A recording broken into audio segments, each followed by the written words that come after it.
Assalamualaikum warahmatullahi wabarakatuh.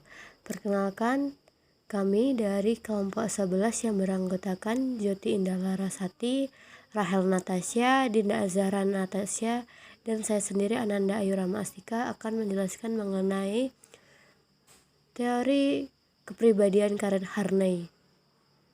Baiklah, saya akan menjelaskan mengenai sekilas biografi dari Karen Harney. Karen Danielson Harney lahir di Elbeck, sebuah kota kecil di Hamburg, Jerman, 15 September 1885. Karen Harney merupakan anak perempuan satu-satunya Bernd Weckles Danielson, seorang kapten kapal, dan Clotilda van Ronselen Danielson. Keluarga Harney bukanlah keluarga yang bahagia. Hal ini sebagian dipicu oleh saudara tiri Harney yang membuat ayahnya membenci ibu Harney. Harney menganggap ayahnya sebagai seseorang yang munafik namun taat, sedangkan ibunya adalah orang yang selalu mendukung dan menjaganya dari ayahnya.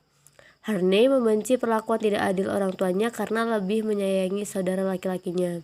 Ketika berusia 13 tahun, Harney memutuskan untuk menjadi seorang dokter.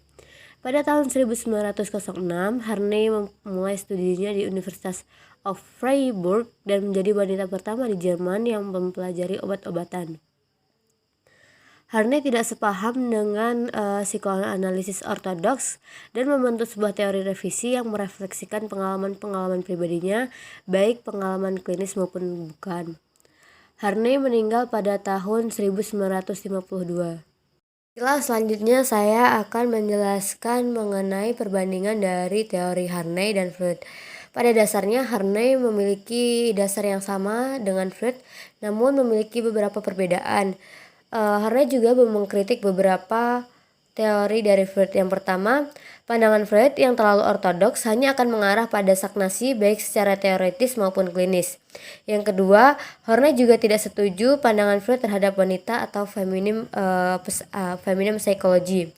Yang ketiga, Harney merasa pandangan Freud terhadap konsep kemanusiaan cukup pesimis, di mana itu hanya berpusat pada insting dan stagnasi dari kepribadian manusia. Sementara Harney memiliki sudut pandang yang lebih optimis, di mana Harney juga mempertimbangkan pengaruh kebudayaan juga sosial dalam pembentukan kepribadian seseorang. Lalu selanjutnya dampak dari budaya, di mana Harney percaya bahwa budaya modern bersifat kompetitif, di mana hal ini akan memunculkan daya saing dan rasa permusuhan dan menyebabkan timbulnya perasaan terisolasi di kehidupan duniawi yang berpotensi menjadi keras ini. Kemudian hal tersebut menyebabkan kebutuhan untuk avansi yang kemudian menyebabkan keinginan yang amat sangat terhadap cinta. Namun cinta di sini bukan cinta yang tulus, tetapi cinta yang digunakan untuk mengkompensasi perasaan kesendirian atau hopeless.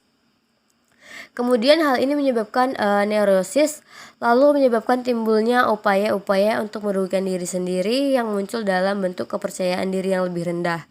Lalu munculnya self-defeating attempts result in low self-esteem, increased hostility, basic anxiety, kompetitif yang lebih tinggi, dan kebutuhan cinta terhadap cinta yang terlalu berlebih, dan kebutuhan afeksi. Nah, selanjutnya kita akan membahas mengenai pentingnya pengalaman masa kanak-kanak. Mungkin di dalam biografi Harney tidak dijelaskan secara gamblang mengenai masa kecilnya, tapi yang kita ketahui bahwa sebenarnya Harney ini tidak memiliki hubungan yang harmonis dengan kedua keluarganya. Jadi pengalaman inilah yang mempengaruhi teori beliau. Jadi Harney mengatakan di sini bahwa keseluruhan hubungan yang terjadi di masa awal itu akan membentuk kepribadian seseorang nantinya. Jadi bukan hanya masa bayi, tapi juga dari masa bayi, kanak-kanak, dan segala pengalaman itulah yang nanti akan membentuk struktur karakter seorang individu. Selanjutnya yaitu basic hostility dan basic anxiety. Jadi basic anxiety dan basic hostility ini akan saling berhubungan, akan terikat satu sama lain. Nah, yang pertama itu basic hostility. Apa itu basic hostility? Basic hostility itu merupakan perasaan hasil dari penolakan atau pengabaian orang tua kepada anak waktu dia masih kecil. Jadi basic hostility ini merupakan perlawanan terhadap basic anxiety. Nah, basic hostility ini akan terbentuk ketika orang tua tidak mampu memenuhi kebutuhan anak akan safety, yaitu keselamatan, dan satisfaction atau kepuasan. Nah, selanjutnya yaitu basic anxiety. Kalau basic anxiety ini merupakan jenis perasaan tertekan yang merupakan hasil dari ancaman orang tua. Dan ini adalah merupakan bentuk ancaman terhadap basic hostility. Makanya dikatakan bahwa bentuk dari basic anxiety dan basic hostility ini akan selalu bertergantungan. Nah, perasaan ini akan mengarahkan kepada perasaan insecure atau rendah diri dan apprehension atau ketakutan. Nah, basic anxiety dan basic hostility tadi itu akan membuat orang yakin bahwa dirinya harus dijaga dan dilindungi keadaannya. Akan tetapi, basic anxiety dan hostility ini cenderung direpress atau dikeluarkan dari kesadaran. Maka bayi kemudian akan mengalami yang namanya proses meningkar atau Horney sebut sebagai vicious circle atau lingkaran setan. Jadi ini dimulai dari sejak lahir, bayi membutuhkan kehangatan dan kasih sayang untuk menghadapi tekanan lingkungan. Kalau kehangatan, cinta, dan kasih sayang ini tidak cukup diperoleh oleh bayi, bayi akan marah dan muncul perasaan permusuhan atau hostility karena diperlakukan secara salah. Tapi kemarahan itu kembali direpress agar rasa cinta yang diberikan orang tua tadi tidak hilang. Lalu perasaan akan menjadi kacau dan muncul kecemasan dasar dan kemarahan dasar atau basic anxiety dan basic hostility. Kemudian akan semakin banyak pula kebutuhan kasih sayang yang tidak terpenuhi sehingga semakin kuat pula perasaan marah yang timbul. Nah, perasaan yang permusuhan atau hostility yang semakin kuat ini harus direpresi lagi dengan semakin kuat dan akan semakin parah jika terjadi berulang. Baiklah, penjelasan selanjutnya adalah 10 neurotic needs atau disebut juga dengan 10 kebutuhan menurut Horney. Kebutuhan neurotik adalah kebutuhan yang timbul sebagai akibat dari usaha untuk menemukan pemecahan masalah gangguan hubungan akar manusia. Kebutuhan tersebut terbagi menjadi 10.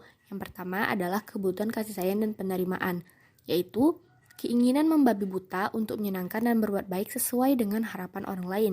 Orang ini mengharapkan dapat diterima dengan orang lain, sehingga ia berperilaku dengan harapan orang lain. Yang kedua, kebutuhan partner yang bersedia mengambil alih kehidupannya, yaitu seseorang yang tidak memiliki kepercayaan diri. Ia berusaha meningkatkan diri dengan partner yang kuat, lebih dari dirinya. Ia juga membutuhkan cinta yang banyak dan memiliki ketakutan akan kesepian dan pengabaian. Yang ketiga, kebutuhan membatasi kehidupan dalam ranah sempit, yaitu penderita neurotik yang berusaha untuk tidak menarik perhatian, menjadi orang kedua, puas dengan sesuatu yang serba sedikit. Selain itu, mereka juga cenderung merendahkan diri maupun kemampuan yang dimiliki, serta takut ketika menyuruh orang lain. Yang keempat, kebutuhan kekuasaan, yaitu sebuah keinginan dalam berkuasa, tidak menghormati orang lain, memuja kekuatan, dan melecehkan kelemahan, serta dikombinasikan dengan mengontrol orang lain. Kelima, kebutuhan mengeksploitasi orang lain, yaitu takut menggunakan kekuasaan secara terang-terangan. Biasanya, mereka menguasai orang lain secara eksploitasi dan superioritas intelektual. Keenam, kebutuhan pengakuan sosial atau prestis, yaitu kebutuhan dalam memperoleh penghargaan dari masyarakat, pengakuan dari halayak ramai, dan berusaha menjadi nomor satu. Ketujuh, kebutuhan menjadi pribadi yang dikagumi. Pengidap narkotik umumnya memiliki gambaran diri yang melambung dan ingin dikagumi dari hal tersebut. 8. Kebutuhan ambisi dan prestasi pribadi. Penderita ini sering memiliki dorongan untuk menjadi yang terbaik, memaksa diri untuk terus berprestasi, dan memiliki perasaan untuk harus mengalahkan orang lain. 9. Kebutuhan mencukupi diri sendiri dan independensi. Ini adalah neurotik yang kecewa, yaitu merasa gagal dalam menemukan hubungan yang hangat dan memuaskan dengan orang lain. Selain itu juga, mereka cenderung akan menyendiri dan menjauh dari masyarakat, tidak ingin terikat dengan orang lain. 10. Yang terakhir, kebutuhan kesempurnaan dan ketakcerlaan, yaitu penderita neurotik membuktikan harga diri dan superioritas pribadinya. Mereka takut untuk membuat kesalahan dan berusaha untuk menyembunyikan kelemahannya dari orang lain. Selanjutnya adalah konsep diri. Horney membagi 4 gambaran diri, yaitu ada diri rendah, diri nyata, diri ideal, dan diri aktual. Yang pertama adalah diri rendah, disebut juga dengan despised real self, yaitu sebuah konsep yang salah tentang kemampuan, keberhargaan, serta kemenarikan dalam diri. Evaluasi negatif mungkin akan mendorong orang untuk merasa tak berdaya. Selanjutnya, yang kedua adalah diri nyata. Disebut juga dengan real self, yaitu sebuah pandangan subjektif tentang bagaimana diri ini yang sebenarnya, memiliki keinginan untuk menyatakan diri yang sebenarnya. Yang ketiga, diri ideal atau ideal self, yaitu sebuah pandangan mengenai diri yang seharusnya dalam bentuk usaha menjadi sempurna yang terwujud dalam khayalan. Hal tersebut bertujuan sebagai kompensasi perasaan yang tidak mampu dan tidak dicintai. Terakhir, diri aktual. Disebut juga dengan actual self, yaitu kenyataan objektif dari diri seorang, bisa dikatakan juga dengan apa adanya dan tidak terpengaruh oleh persepsi orang lain. Selanjutnya adalah konflik intrapsikis yang terbagi menjadi 4. Pertama adalah pencarian keagungan neurotik atau neurotic search for glory, yaitu menganggap ideal itu nyata. Orang semacam ini membutuhkan kesempurnaan, need for perfection, mempunyai ambisi yang neurotic ambition, dan dorongan untuk menang dalam balas dendam, drive toward a vindictive doom. Yang kedua adalah penuntut yang neurotik, yaitu pencarian keagungan dengan cara membangun dunia fantasi yang tidak selaras dengan dunia nyata. Yang ketiga, kebanggaan neurotik adalah kebanggaan yang semu, tidak berdasarkan pandangan yang realistik, akan tapi berdasarkan gambaran palsu dari diri ideal. Yang keempat, menghina diri atau despise self. Orang neurotik yang mencari keagungan tidak akan pernah puas dengan dirinya sendiri. Akhirnya mereka menyadari adanya ketidakcocokan antara diri nyata dan diri ideal yang didambakan, mengakibatkan mereka menjadi membenci dan memandang rendah diri sendiri. Menurut Horney, ada 6 cara untuk mengekspresikan kebencian tersebut. Yang pertama, relentless demands on the self, yaitu menuntut kebutuhan kepada diri tanpa ukuran, dengan cara terus bergerak menuju kesempurnaan tanpa henti. Yang kedua, merciless self-accusation, disebut juga dengan menyalahkan diri tanpa ampun, yaitu orang yang terus-menerus mencaci maki dirinya sendiri. Ketiga, menghina diri atau disebut juga dengan self-contempt. Dapat diekspresikan dalam bentuk merendahkan, memandang kecil, meragukan, mencemarkan, dan menertawakan diri sendiri. Yang keempat, self-frustration atau frustrasi diri. Mereka yang mengalami ini cenderung untuk membelenggu diri dengan tabu untuk menantang kesenangan. Misal, si A tidak berjuang untuk mendapatkan pekerjaan yang lebih baik karena ia merasa tidak pantas atau tidak cukup bagus untuk pekerjaan tersebut. Yang kelima, self-torment, disebut juga dengan menyiksa diri. Tujuan utama dari orang yang mengalami ini adalah untuk menyakiti diri dan orang lain. Bentuknya seperti melukai diri dengan pisau, memperparah sakit kepala, dan lainnya. Yang keenam atau yang terakhir adalah self-destructive action and impulse, yaitu tingkah laku dan dorongan merusak diri. Tingkah laku tersebut bisa fisikal ataupun psikologikal, dapat disadari ataupun tidak disadari, termasuk akut maupun kronik, benar-benar dilakukan ataupun hanya sekadar imajinasi. Contoh bentuk dari tingkah laku tersebut seperti makan terlalu banyak, mengemudi kendaraan dengan ugal-ugalan, mabuk, bekerja terlalu keras, serta bunuh diri. Dalam bunuh diri ini termasuk dalam wujud fisik.